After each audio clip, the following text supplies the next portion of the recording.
everybody, and welcome back to another Audi RS review. Now, in the last video we featured the Audi TT, and that was a great little beast, but it was a little bit particular. Today we've got something that's a little bit more well-rounded and something you can drive every day. This here is a 2013 Audi RS5. Now, before we begin with this review, I just want to give a quick mention to Granville Auto Center. They've supplied us with this car, so if you're interested in RS5 or you want to check out their other interior, I'll leave a link in the description below. So back in 2013, Audi had some really fierce competition to go against. There was the BMW E92 M3, and there was also the Mercedes C63 AMG. And if it's one thing that those German sports coupes were known for, it was their glorious naturally aspirated V8 engines. Thankfully though, Audi rose to the occasion and fitted the RS5 with a symphonic naturally aspirated 4.2 liter V8 that's good for about 450 horsepower and 317 foot-pounds of torque. And this thing really sounds amazing. And it doesn't just stop there, as you get some truly incredible hardware with this car. For one, you get Audi's amazing Quattro all-wheel drive system, so traction is never an issue.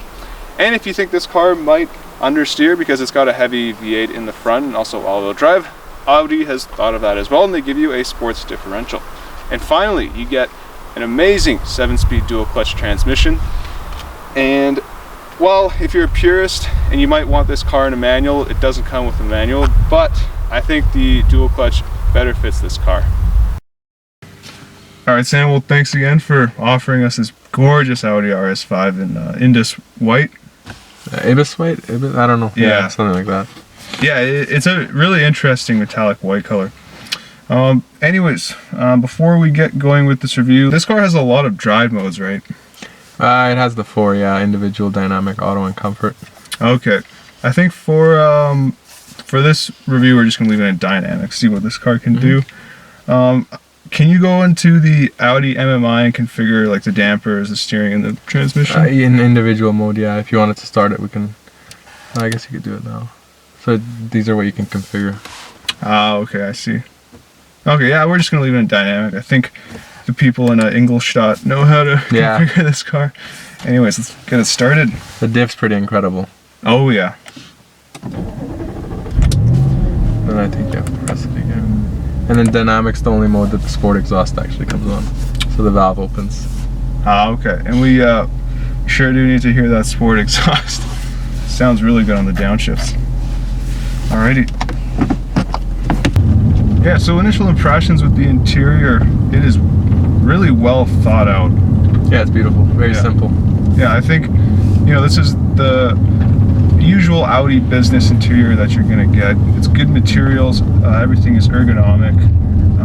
It's simple, but at the same time it's really functional. I really like these sports seats. They really do hug you. Audis always make awesome seats. Yeah, and the quality of the Napa leather, really good. Absolutely. And this steering wheel as well. I mean, like sure it does have a flat bottom steering wheel, and you're not really going to have an issue because there's definitely tons of space to move your legs in there, but it's still a nice touch. Okay, I'm just going to leave it into sport mode for the transmission, let it do the shifting. Alright, here we go.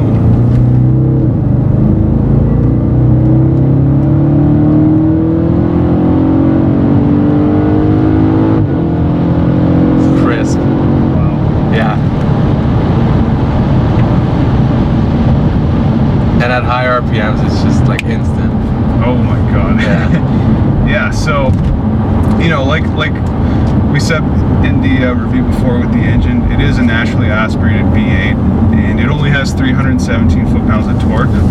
But this thing can really take off. Oh yeah. Because it does have all-wheel drive. Like all four wheels are just gonna get this car going. The Quattro in this car is incredible. Yeah. The diff, like, it doesn't even need traction control. I bet. Yeah.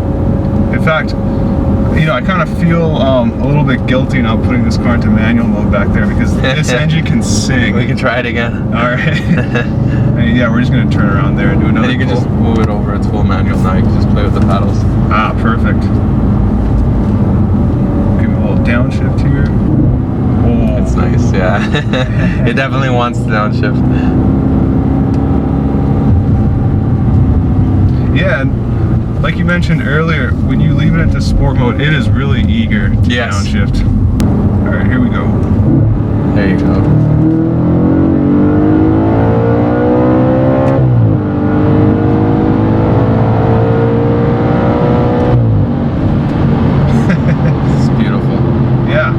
We can definitely reach the speed limit with ease in this car. Yeah.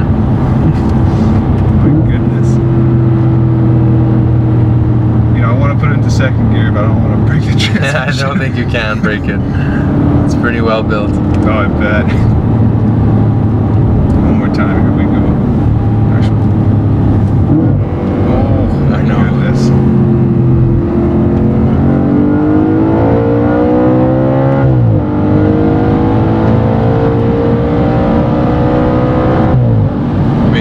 Gas is $2 a liter. Yeah. Doesn't even matter.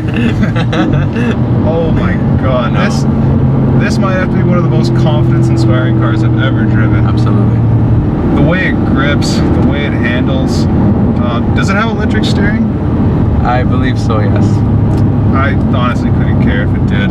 It's so laser point precise. Yeah. They killed it with this car. They did.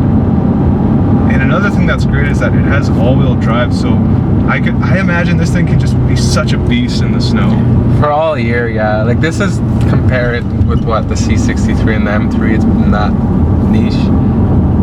It's a great all-round car. The M3 is probably more razor sharp as a like track toy or canyon carver, but for every day, this car is incredible. Oh, I bet. Right. You can go down more.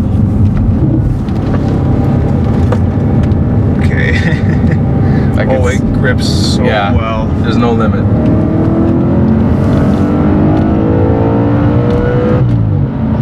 I know. And then it just sings out of the corner. They've eliminated a lot of the understeer with the older S4s and the S5s and all that. Yeah. It's pretty amazing. One more, here we go. Oh, okay, I'll Of course, you had to.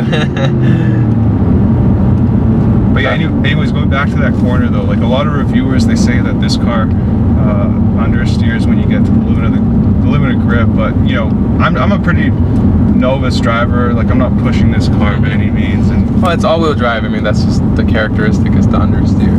Yeah. But they've eliminated it. I mean, it's a front-heavy all-wheel drive. You know, if you take this car to the track and you're a professional driver, you're probably gonna maybe notice it, but at the limit, yeah, of course, the M4 would probably shine at the limit versus this, because you're oversteering in that, but yeah. But, you know, if you just want to take this car to the canyons and have a fun Sunday, like we are today, I don't think it's going to show too many glimpses of understeer. Of course. This car is very thirsty, though. Oh, it is? Oh, yeah. There's a hole in the tank, I think. That is bad. I mean, I guess, you know, high revving, naturally aspirated V8 engine is probably going to trick him. Yeah, of course. Alright, here we go, another corner.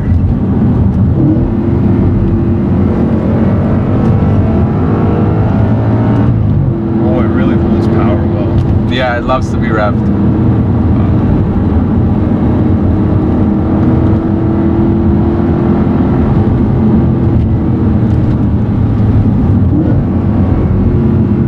And the harder you are on it, the better it responds. It does, and it just, yeah, when you push it, it keeps welcoming you, like yeah. Come on, you gotta keep doing this. If you downshift at 4 versus 2, it downshifts much better at 4, because it loves it. Also, another thing you gotta be careful for with this car is how fast you're going. Like we noticed that on the way here. Yeah.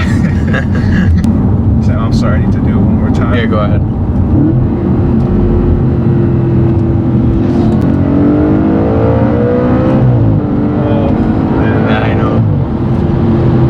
Screamer. And they give that little blurb too when you shift at the high revs. Oh my. Alright, well, final summation with this car. I think this is really different compared to the Audi S4 that you... Yeah. Yeah, like that car is a lot about instant gratification. Yeah. And, you know, you can tell that car just dies out when you get to, you know, its upper RPMs. Like, it gives you a huge burst of energy initially, but this thing, on the other hand, this thing will just keep climbing and climbing, and it'll go. And you know, even though it is a naturally aspirated V8, it still gives you some nice torque down low.